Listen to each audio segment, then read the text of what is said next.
Kenapa abang rela meninggalkan agama yang paling benar, bukan benar di hadapan manusia, tapi benar di hadapan Allah. Tetapi abang Hendrik itu berani tinggalkan kebenaran itu. Itu kenapa, bang? Setelah saya pelajari bahwa Tuhan yang benar atau Allah Subhanahu wa Ta'ala yang benar, Dia tidak menciptakan agama, Dia tidak bikin agama, tapi Dia membuat jalan hidup, jalan menuju kehidupan kekal. Itu yang Dia buat. Tapi ada, karena banyak manusia, Dia keluarkanlah versi bahwa ini tidak ada agama yang baik, tidak yang benar selain daripada agama Islam. Itu hak-hak dia.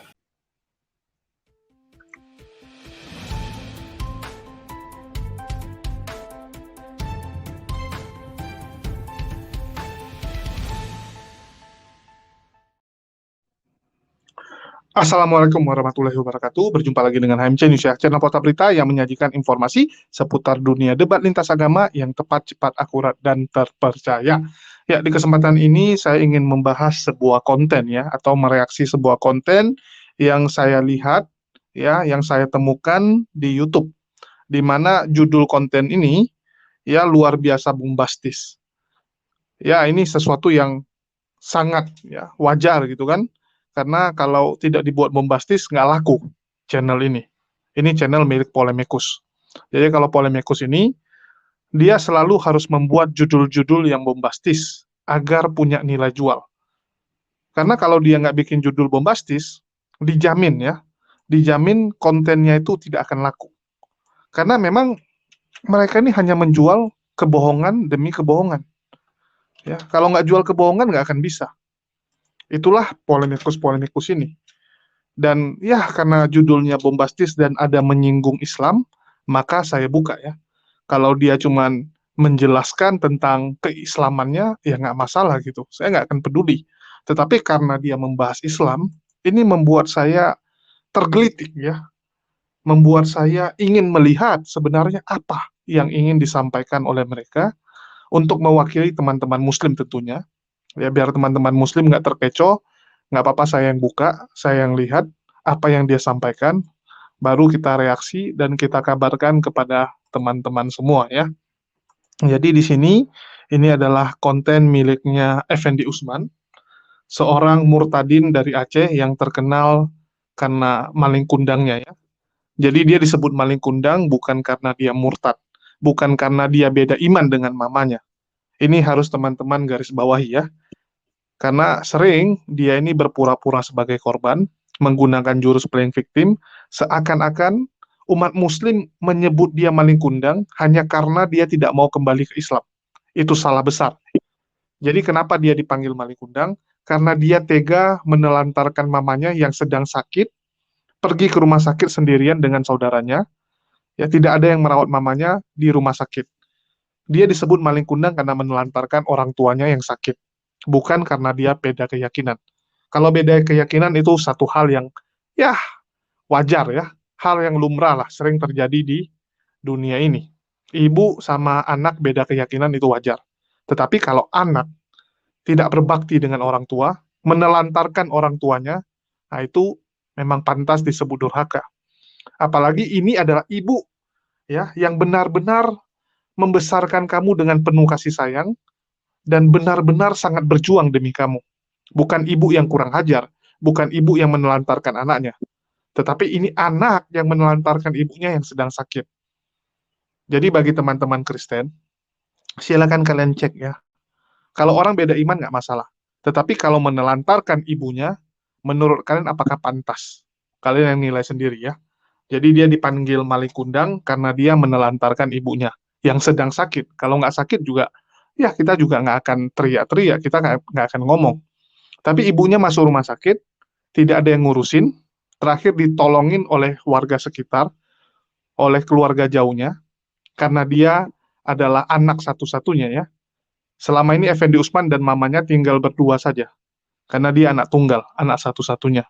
Dan ayahnya sudah meninggal dari dia kecil. Ya, dari dia umur 1 tahun, ayahnya sudah meninggal. Oke, di sini teman-teman bisa lihat judulnya ya. Mualaf tidak terima, 2 murtadin bersaksi di dalam Islam tidak ada juru selamat.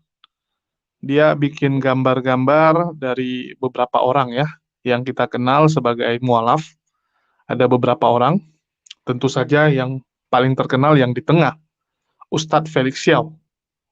Jadi dikatakan mualaf meradang, karena di Islam ya tidak ada juru selamat. Di Islam hanya ada juru sembahyang. Luar biasa judulnya ya.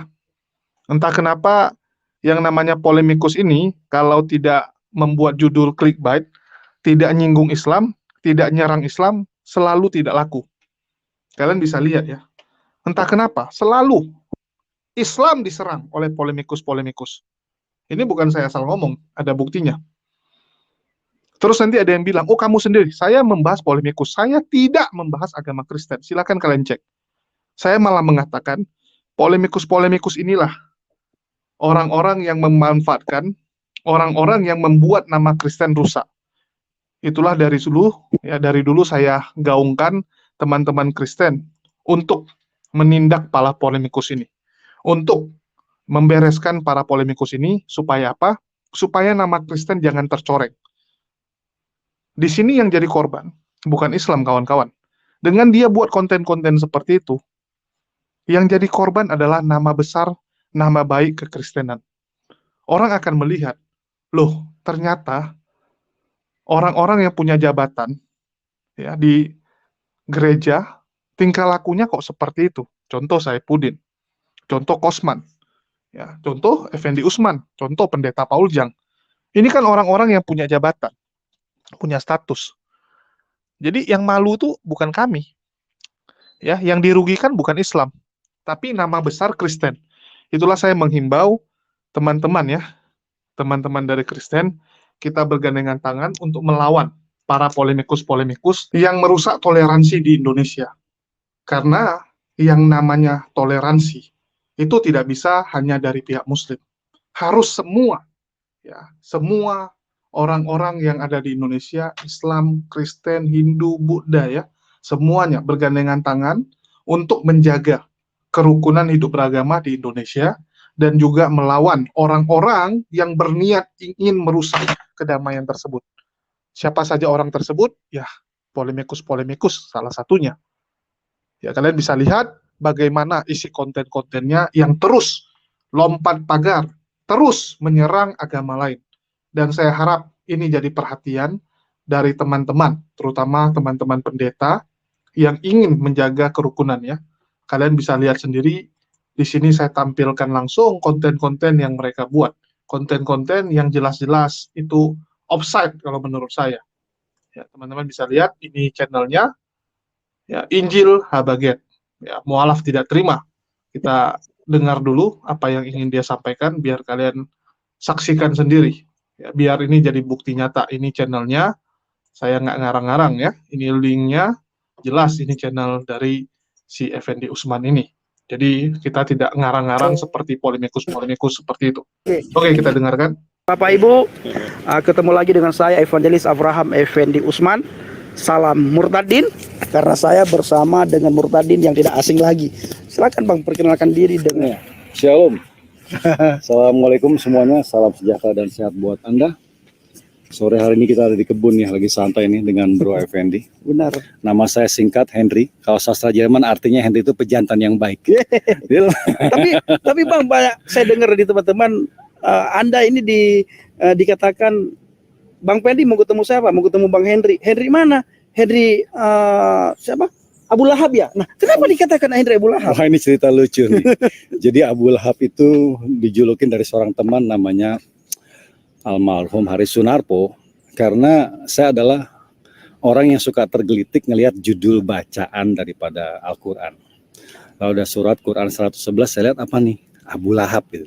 Nah, saya korek-korek lah surat itu. Sehingga nama Abu Lahab itu disematkan ke saya oleh Pak Haris Sunarpo. Itu cikal bakalnya.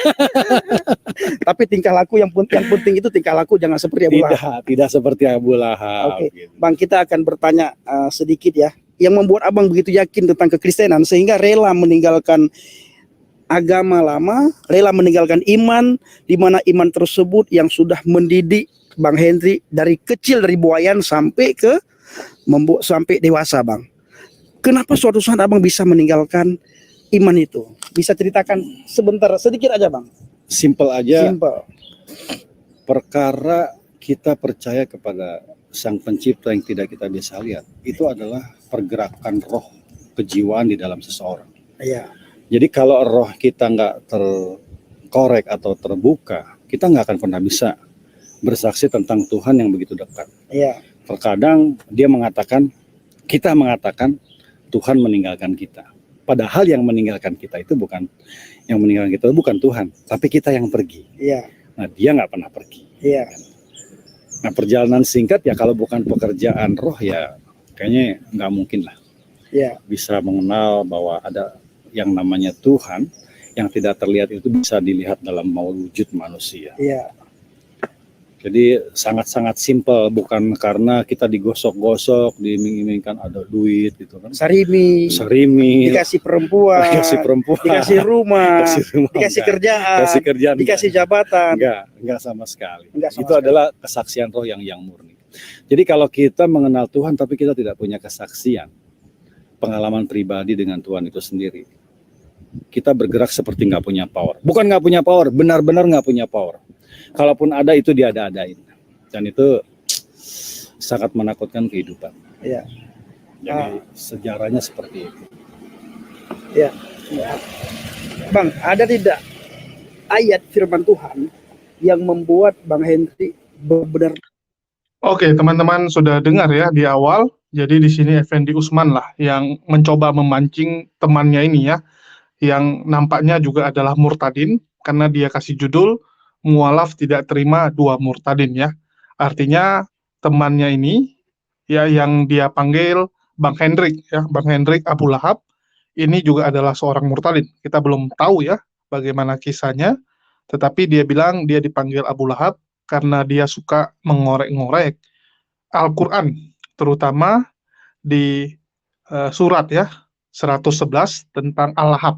Ya, Quran 111 Al-Lahab.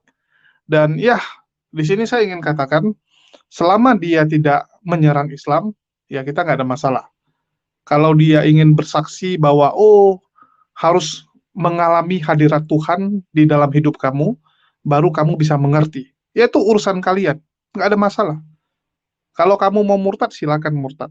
Yang penting, jangan menghujat agama lama kamu, jangan memfitnah agama lama kamu, jangan memfitnah agama orang lain juga yang penting. Jadi bukan hanya agama lama kamu, tapi semua agama jangan kamu fitnah. Kamu mau menyebarkan agama kamu, ya silakan agama kamu yang sekarang. Di sini dia tidak menceritakan ya, apa yang membuat dia tergelitik dengan surat Al-Lahab ini. Ya. Jadi belum dia ceritakan, dan ya itu satu hal yang bagus. Saya pikir dia mau pelintir-pelintir dengan mengatakan bahwa, ini gini-gini, untung tidak ya, untung tidak. Tetapi kita tahu Effendi Usman ini dia selalu memancing teman-temannya untuk mencoba menyerang Islam. Karena dari judulnya saja kan kalian sudah lihat. Ya, dari judulnya saja sudah menyerang Islam. Sudah membahas Islam. Ya, kita akan lanjut. Di sini teman-teman akan dengar ya bagaimana kelanjutan dari Hendrik ini bercerita. Ya, kalau pengalaman pribadi itu urusan kalian lah. Nggak ada masalah dengan kami. Ya, dan masalah merasakan hadirat Tuhan ini kan saya cuma mau kasih info ya buat teman-teman. Kalau yang namanya perjumpaan spiritual ini teman-teman harus hati-hati. Sering kita mendengarkan kesaksian orang gini, bertemu sosok berjubah putih. Kalau enggak nanti berkolor, kakinya kotor gitu kan. Entah apa-apa aja gitu. Lagi di toilet tiba-tiba muncul sosok jubah putih. Selalu jubah-jubah putih. Entah berapa banyak saya dengar kesaksian-kesaksian seperti itu. Teman-teman harus ingat, yang datang menjumpai kita, itu bukan hanya malaikat, bukan hanya Tuhan.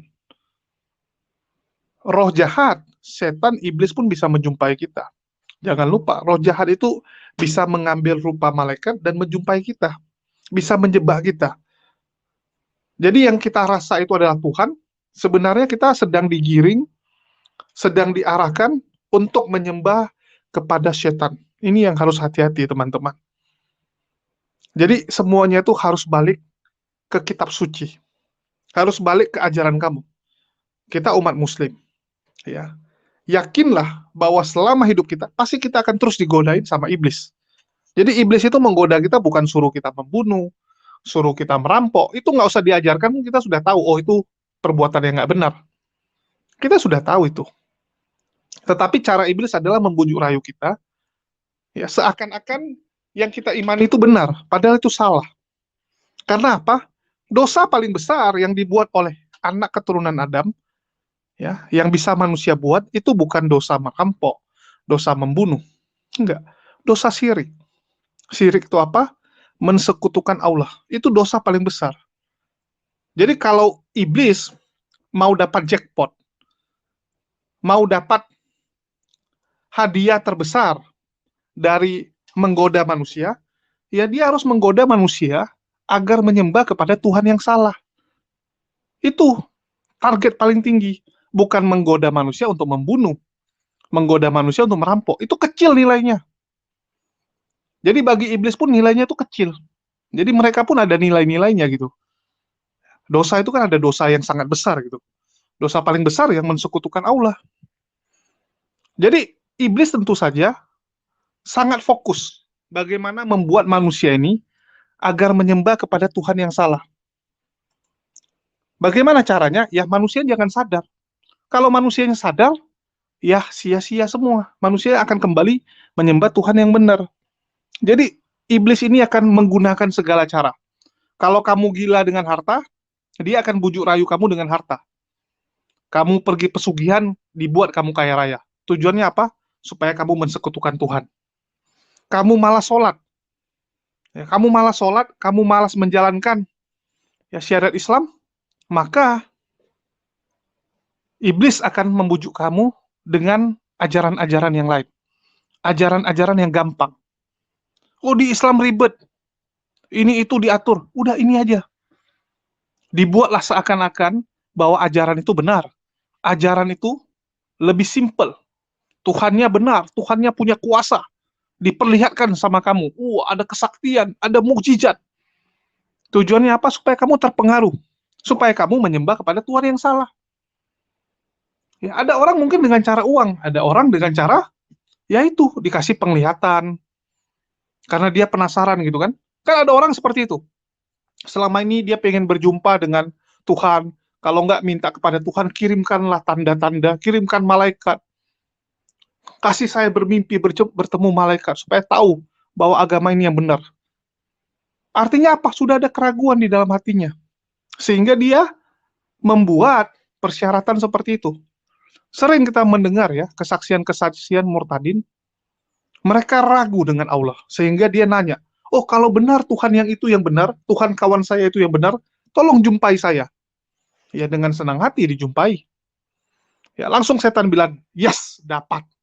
Tinggal datang ke mimpi kamu, selesai. Langsung kamu melakukan dosa syirik. Seperti itu kan. Kita yang membuka celah kawan-kawan. Kalian lihat kesaksian-kesaksiannya. Berdoa. Tunjukkan kalau kamu Tuhan yang benar gitu. Wah, sekalian dikasih nampak. Biar kamu langsung pindah. Harusnya kita kembali lagi. Kalau kita imannya nggak goyang, nggak mungkin kita doa seperti itu, kawan-kawan. Orang yang doa minta dikasih lihat ya. Yang mana Tuhan yang benar. Ya, jadi standarnya itu yang mana menjumpai dia itu Tuhan yang benar. Yang mana menjumpai dia di mimpi, itu yang agama yang benar. Ya sekalian dikerjain. Dikerjain sama setan. Siapa? Sama setan, sama iblis ya. Nah, seperti itulah yang terjadi, dan cara kerja iblis ya seperti itu. Ingin manusia melakukan dosa paling besar, yaitu dosa syirik. Oke, kita lanjut. Ya, ini bagian yang cukup bagus. Teman-teman bisa dengar ya, statement dari Risuli Lubi, Effendi Usman yang mencoba menggiring Hendrik ini ya. Kenapa abang rela meninggalkan agama yang paling benar, bukan benar di hadapan manusia, tapi benar di hadapan Allah. Tetapi abang Hendrik itu berani tinggalkan kebenaran itu. Itu kenapa bang? Setelah saya pelajari bahwa Tuhan yang benar atau Allah Subhanahu Wa Taala yang benar, Dia tidak menciptakan agama. Dia tidak bikin agama, tapi Dia membuat jalan hidup. Jalan menuju kehidupan kekal, itu yang dia buat. Tapi ada, karena banyak manusia, dikeluarkanlah versi bahwa ini tidak ada agama yang baik, tidak yang benar selain daripada agama Islam. Itu hak-hak dia. hak-haknya. hak mereka, Hak mereka. seperti itu. Kita nggak usah perlu nggak berbantah-bantah, Betul, biarkan betul, saja. betul. Gitu. Tapi ingat, juru selamat ada di dalam Juru selamat ada di dalam Injil. di dalam Injil itu singkatan kata Bang Fendi. apa itu, Bang? Isa Nur Jalan Ilahi yang lurus. Haleluya. Kan? Coba INJIL, Isa Nur Jalan Ilahi yang lurus. Isa saja singkatan. Betul. Inilah sabda Allah, inilah sabda Allah. Haleluya. Sabda Allah yang hidup, yang berjalan di bumi dalam rupa manusia. Sebentar. Injil itu apa? Isa Isa, Nur Nur, Jalan yang lurus. Ilahi Ilahi. yang lurus. Cahaya berarti kan. Nah, makanya dia dalam cahaya Al-Quran, terang kan. Al-Quran itu berkata begini, Bang. Bertakwalah kamu kepada Injil, karena di dalam Injil itu huda linnas. Ada petunjuk, artinya ada jalan menuju ke surga. Yang kedua, wa nurun linnas, ada cahaya. Ada cahaya. Ada cahaya. Itulah nur. Nur. Benar. Terus Isa sendiri singkatan. iya. Inilah sabda Allah. Dan itu kan artinya firman. Betul. Allah berfirman. Betul. Melalui siapa? Ya ini manusia yang hidup ini. Hadis berkata begini, Bang. Nah, Fa'arsalna ruhuna, maka kami mengutus roh kami dan dia menjelma menjadi manusia yang sempurna. Hadis berapa tuh Bang Fendi? Saya lupa hadisnya. Mana pokoknya saya bisa hafal Iya. alamat hadisnya di mana saya lupa. Bisa dicari nanti. Bisa dicari nanti. Tanya sama Mbak Google pasti ketemu. Tanya sama Mbak Google. Sekarang gampang kok, Bang. Semuanya itu bisa dicari. Mudah dipahami, mudah dimengerti. Ini kita semakin hujang sebentar Hujan lagi, Bang. soalnya. Sebentar lagi, Bang. Ada tidak tantangan-tantangan selama Abang mengikut Tuhan? Ada tantangan yang paling besar itu adalah menaklukkan ego dan emosional diri sendiri. Itu yang paling berat terasa. Itu adalah peperangan emosional jiwa sebelum kita keluar. Oke, cara mengatasinya singkat. Singkat, banyak kita harus banyak berdoa dan merenungkan firman itu, bahwa kebenaran itu datangnya dari Tuhan yang benar. Datangnya dari Tuhan yang benar. Dari Tuhan yang benar. Jadi kalau ditanya apakah ada Tuhan yang tidak benar, ada. Nah, cuman terserah mereka mau yang mana gitu. Betul. Ini kita tidak sedang membicarakan Tuhan-Tuhan yang lain ya. Tidak. Oke, Bang. Nah, apa yang Bang Hendrik lakukan selama menjadi pengikut Kristus? Yang pasti secara habluminanas, kalau itu di dalam Islam, kalau di dalam Kristen itu adalah relationship. Ya. Bagaimana kita memberikan sebuah informasi tentang jalan hidup yang kekal melalui sebuah bacaan yang disebut firman. Dengan kata lain lagi, eksekutif edukasinya adalah kita memberitakan kabar Injil yang dibilang akik tadi itu loh. Iya. Aku beritakan, aku kabarkan keselamatan. Injil keselamatan. Apapun kondisinya, apapun keadaannya, kalau kau bisa berucap, ucapkanlah itu. Betul. Masalah hasil dan nilainya nanti itu bukan kita yang nilai. Betul. Jadi tidak harus bergurumun, empat mata pun oke. Misalnya saya suka sekali yang saya lakukan ya, saya suka ngobrol sama orang yang lagi lari, lalu saya kumpulin, ya kan, saya panggil tukang kopi yang di sepeda, saya ajak duduk, saya ajak ngobrol. Simpel-simpel aja, saya cuma tanya Tuhan di mana, jumlahnya berapa, ya kan, dia sedang apa, lalu apa yang dia inginkan dari kita ini, udah seputar itu aja kabarkannya. Iya, nanti dengan sendirinya akan mengarah kepada Injil. Akan mengarah kepada ke Injil tadi. Oke, singkatan tadi. Oke, Bapak Yun, ini sudah hujan. Ya. Nanti kapan-kapan kita akan bertemu lagi dengan. Oke, teman-teman sudah dengar ya. Saya sebenarnya malas tanggapi ya, terlalu jauh. Kenapa? Untung ya, setelah saya tonton videonya cukup pendek, di mana di video tersebut ya dia istilahnya tidak mengatakan bahwa Islam ya seperti yang dia sampaikan, bahwa agama Islam tuh hanya juru sembahyang. Untung nggak ada ya. Kalau nggak ini bisa kita hajar habis-habisan. Ya, akan kita hajar gitu. Jadi untung hujan menghentikan bacotan dari Effendi Usman. Untung ya dia tidak membahas bahwa Islam hanyalah juru sembahyang. Inilah yang saya ingin katakan. Bagaimana mungkin kamu mau masuk surga tapi kamu tidak mau melakukan apa yang disuruh oleh Allah Subhanahu wa taala, oleh Sang pemilik langit dan bumi. Bagaimana kamu bisa masuk? Apakah hanya Islam yang punya sembahyang? Enggak, kawan-kawan. Agama-agama sebelumnya silakan dicek. Apakah Yahudi punya sembahyang? Punya. Apakah orang Katolik punya sembahyang? Punya, kawan-kawan. Kalau mereka, ya saya nggak tahu dari mana ini denomnya. Kalian yang nilai sendiri gitu. Ya, jadi kalau bicara sembahyang, itu adalah hubungan, adalah saat istilahnya waktu kita itu menghadap kepada Sang pemilik seluruhnya. Jadi setiap agama itu punya cara berkomunikasi dengan Tuhannya. Ada waktu-waktunya. Kenapa Tuhan buat seperti itu? Bukan karena Tuhan butuh, ya, butuh sembahyang kita, enggak. Allah itu enggak berkurang sedikit pun kita sembahyang atau tidak, enggak. Itu hanyalah bentuk, ya, bagaimana kita menuruti perintah Allah. Kenapa Allah buat itu? Karena Allah ingin melihat apakah kita itu menjadi umat yang benar-benar menjalankan perintahnya. Sama seperti Adam gitu. Kenapa ada buah terlarang? Kenapa nggak dihilangkan aja? Kok susah gitu, tebang aja itu pohon gitu. Atau hilangkan. Kenapa harus ada aturan seperti itu? Supaya dilihat Adam ini patuh atau tidak. Sama seperti kita. Ya, mungkin teman-teman yang punya anak, kalian kan buat juga aturan untuk anak kalian. Ya, boleh main PS atau boleh main handphone, main game cuman berapa jam. Apakah ya, anak Anda kalau lebih main dari 3 jam misalnya, kalian suruh cuman boleh 3 jam. Kalau dia lebih dari 3 jam, apakah kalian jadi berkurang gantengnya? Berkurang kekayaan kalian? Enggak. Tentu saja tidak kan? Tujuannya kalian ingin melihat apakah anak Anda ini disiplin. Apakah anak Anda ini bisa menjadi anak yang patuh. Kenapa orang tua sering memberikan perintah-perintah kepada anaknya? Karena orang tua ini ingin lihat anak ini jadi anak yang patuh atau anak yang suka memberontak. Anak yang suka melanggar perintah. Ini adalah bentuk didikan. Begitu juga dengan Allah. Dia ingin melihat mana umatnya, mana ciptaannya yang benar-benar ini menjalankan sesuai dengan yang disampaikan. Tujuannya untuk siapa? Untuk kita, bukan untuk Allah. Nggak ada guna. Sama kayak orang tua. Ya, anak dikasih waktu belajar, kasih waktu bermain. Apakah untuk orang tuanya? Enggak, untuk anak itu. Semua untuk anak itu. Biar dia tumbuh menjadi anak yang disiplin. Kenapa anak itu waktu dididik, ya disuruh tepat waktu. Jangan jadi orang yang jam karet. Janji jam berapa harus tepat. Apakah untuk orang tuanya? Enggak, untuk anak itu. Semua untuk kebaikan kita. Jadi semua yang Allah ajarkan, Allah perintahkan, itu semua demi kebaikan kita. Bukan untuk Allah, untuk kita. Ya, terus tadi dia juga membahas ya, tentang Islam, tetapi karena tidak terlalu apa, ya nggak masalah lah. Saya melihat Henry ini pun masih mending gitu. Dia tidak mau terpancing ya oleh Effendi Usman yang mencoba menggiring dia. Mencoba membawa dia agar menjadi polemikus juga. Ini yang bahaya. Itulah saya bilang, kalau kalian punya kenalan polemikus, lebih bagus hindarilah. Karena polemikus-polemikus ini hanya membawa kalian ke jurang. Ya, hanya membawa kalian menuju jurang gitu.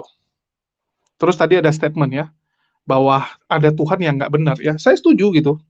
Setiap agama pasti punya pendapat mana Tuhan yang benar, mana Tuhan yang tidak benar kan gitu. Artinya Tuhan yang tidak benar itu adalah siapa?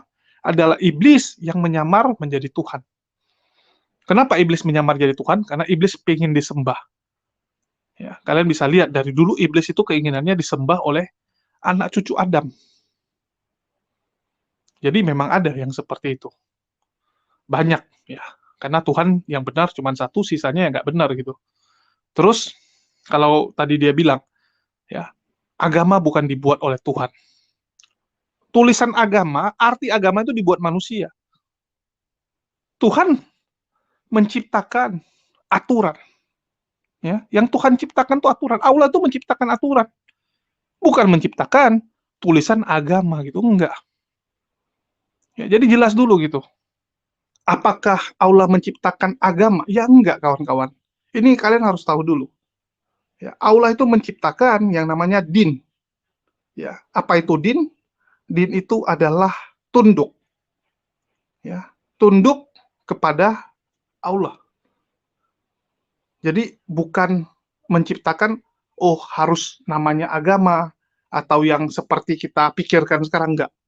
Ya, kalian boleh cek. Di Islam ya, itu diajarkan tunduk dan patuh, itulah din. Ya, jadi kita bukan agama yang seperti tadi dibicarakan dua murtadin ini, enggak seperti itu. Islam nggak pernah membuat seperti itu. Kita ini diajarkan din, silakan kalian cek. Jadi clear ya. Dan ya sekali lagi, kita punya keterbatasan dalam bahasa. Manusia itu punya keterbatasan. Jadi kadang-kadang kita sampaikan gini, belum tentu yang dengar ini nerimanya sama. Sering ya, saya misalnya buat konten, saya jelaskan udah panjang lebar, tiba-tiba entah kenapa yang komen ini kayak nggak nyambung. Sering orang-orang yang tiba-tiba komennya entah apa gitu, nggak nyambung. Contoh, kemarin saya bahas tentang Risuli Lubis. Ya, saya jelaskan Risuli Lubis. Terus ada yang komen, Bang Jul gitu, kok bisa tertipu dengan Risuli Lubis? Loh, sejak kapan saya tertipu gitu? Kenapa percaya Risuli Lubis punya kesaktian? Kapan saya percaya? Saya cuma menyajikan informasi, saya menyajikan berita. Ya, kalau saya pribadi ya saya nggak percaya. Kalau kalian ya terserah kalian. Saya cuma menyajikan, jadi bukan saya percaya. Nah, itulah saya bilang kadang-kadang ya penonton saja yang sering berinteraksi itu kadang-kadang bisa salah paham, bisa nggak ngerti. Begitu juga dengan kita, kalau kita membahas agama. Itulah yang saya sayangkan. Kenapa banyak orang yang murtad? Ya bisa jadi pemahamannya kurang. Bisa jadi dari kecil dia nggak ngerti Islam, ya dia nggak benar-benar paham Islam, malah yang dia dengar adalah framing-framing jelek tentang Islam. Dia Islam, tapi dia sering mendengar info-info negatif tentang Islam, dan dia tidak mencari tahu.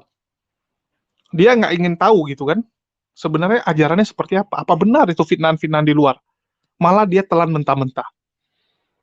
Sehingga ya dia membuka celah untuk kepercayaan-kepercayaan yang lain masuk di dalam dirinya. Itulah kenapa dia bisa murtad.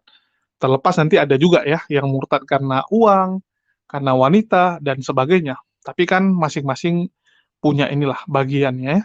Nggak mungkin juga semua orang murtad itu gara-gara perempuan. Nggak mungkin juga semua orang murtad karena jabatan. Jadi pasti ada persentase-persentasenya.